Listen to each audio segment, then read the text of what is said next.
Well, it's here, week 13, the final week of BFFL 17. It's been a long journey. Not really, it's kind of flown by.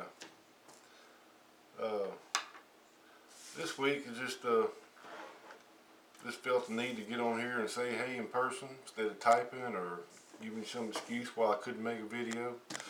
I've actually been pretty busy between work and a lot of other things going on. It's just been hard to sit down and try to be any kind of creative, which I won't be tonight. Sorry. Here's to a good year. Okay, excuse me. We'll cover quite a few things, but it'll go pretty quick. I just talk about the normal stuff. The NFL pool picks. Razorbacks are ahead right now, 124. And right behind them at House of Pain and Wizard with 120. So Cool Arrows is at 119, so 5 games back. We still got 6 weeks to go. So remember, the NFL picks go all the way through week 17. So however many weeks that is, 5 weeks to go. So don't forget, it goes all the way through week 17 on the NFL pool picks. The fantasy pick'ems, X-Men is in the lead with 89, and Texas Hold'em close behind with 86. You just can't seem to chew into that three game lead there. So we'll see if X-Men can hang on to that lead over the next 4 weeks. The fantasy picks, it goes through week 16 through our fantasy Super Bowl. So don't forget that. If I can read my writing, I wrote a lot of notes down here, and I'm not the best penman. Waiver moves. We've got 2 teams that are out of waiver moves. Infuego and Anthrax are both out. Neither one of them will be making the main playoffs, but they will be headed to the toilet bowl. Razorbacks, X-Men, Gamblers, and Mongoloids, which that's a cute little picture of Peyton Manning on your helmet, by the way. They're down to 2 moves apiece. House of Pain is down to 4 moves. Right now, the overall best record, as it has been most of the year, is House of Pain. Of course, this is about where the wheels fall off every year, so I'll probably lose. Toro's a win. Cool Arrow's a win. Bam, I'm number 2 seed. I hope I didn't use all my points up last week. That 136 was impressive, but that happened last year, and then everything went to hell in a handbasket. House of Pain will finish in the first spot with the number 1 seed for the playoffs with a win this week. If Wizard were to upset me, and Cool Arrows win, then Cool Arrows will be the number 1 seed. Which brings me to that divisional race. In the East Division, Cool Arrows and Toros will be playing for the division championship this week in the final game. The winner will get the number 2 seed in the playoffs. The loser will go to the number 5 seed in the wild card. Hot beer. Who's Your Daddy has got the number 3 seed locked up. He can't move from that. And Texas Hold'em's got the number 4 spot. We knew Texas Hold'em would be there. We knew it. He had a little dip down in the middle of the season, but we knew he'd be there at the end. Ready to take that championship.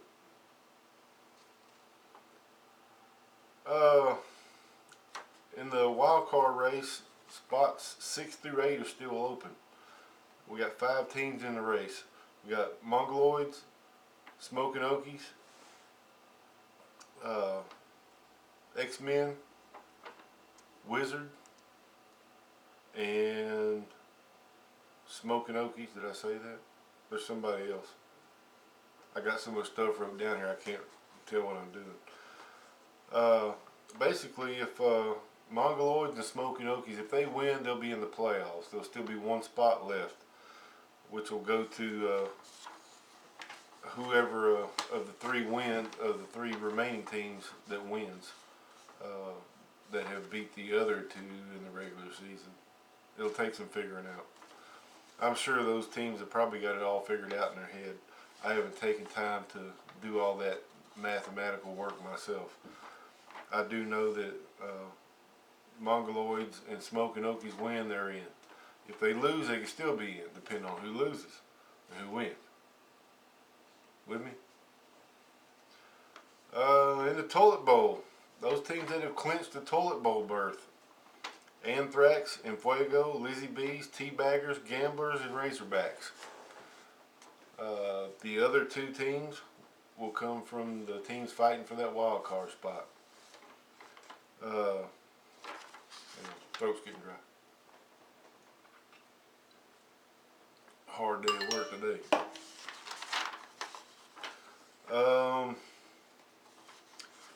I am going to come up with a few. If you hadn't noticed, that you can go to click on your helmet and go to awards, or it's called something like that. Let me try that. Click on your helmet and it says my trophy case.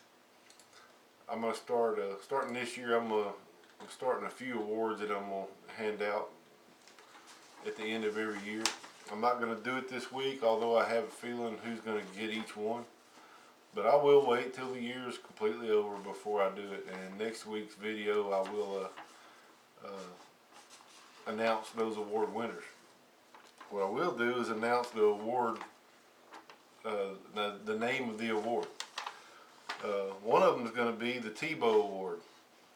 The Tebow Award is going to go to the team that had the biggest comeback season. Somebody that started off slow and maybe picked it up and did well during the year. The next award is going to be the Whoopin' Child team. We did that at mid-season. We'll do it for a final award at the end of the year. I think we all know who that's going to be. We got the Golden Romo. The Golden Romo is going to go to the team that maybe didn't make the best choices on who to start every week. Made bad decisions and it cost them wins. The Horseshoe Award, that's going to go to the luckiest team. The team that maybe won games they shouldn't have if the opponent had started the right people. And we're going to have the Mr. Efficiency. And it's just going to go to the team that started the people he should have every week. Just a little token of for recognizing that attribute. Well, we're also going to have the Golden Flip Flop Award. The Golden Flip Flop will go to the team that the previous year didn't do so well, but turned it around the following year and had a pretty good season and a good record. And conversely, we're going to have I don't know really what to call it yet. Right now I'm going to call it the Brown Flip Flop Award. And that's the team that went from having an awesome season to a not so awesome season the next year.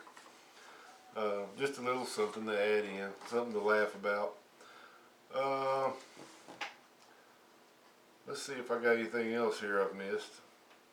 Overall best record, as I said before, is right now it's House of Pain, but that could change this week, probably will. On the overall point leader, that is House of Pain as well, up by 37 points approximately over Toros. If Toros can score 37 points, give or take, more than House of Pain this week, then they'll win the High Point Team Award. What else do I got? Thinking that's about it. Remember, there's a Thursday game tomorrow night. I can't remember who's playing, but just remember, if you got anybody playing Thursday night, get them in there. If you usually start them and you started them last week, they'll end up there anyway. Anyway, been fun. You know, I'm in 4 leagues currently, and I have been for several years in 4 leagues. And our league is by far the best of all of them. And as all y'all know, some of y'all are in multiple leagues, like I am. And a lot of people don't believe we've been around as a league for 17 years. And almost got to show proof or something, you know, show my birth certificate. They think it's something new, you know. Fantasy football just been around a couple years and they're all experts. But yeah, I think that this league here is the best league that I'm in. Not just because it's the one that I facilitate and help run, but I think it's got the best people, and I think it's the most fun to be in the way we have it structured. So I enjoy every year doing it. I'll get back with y'all next week after this week's games, and we'll talk about playoffs and some awards. So be good, everybody. I'll talk to you next week.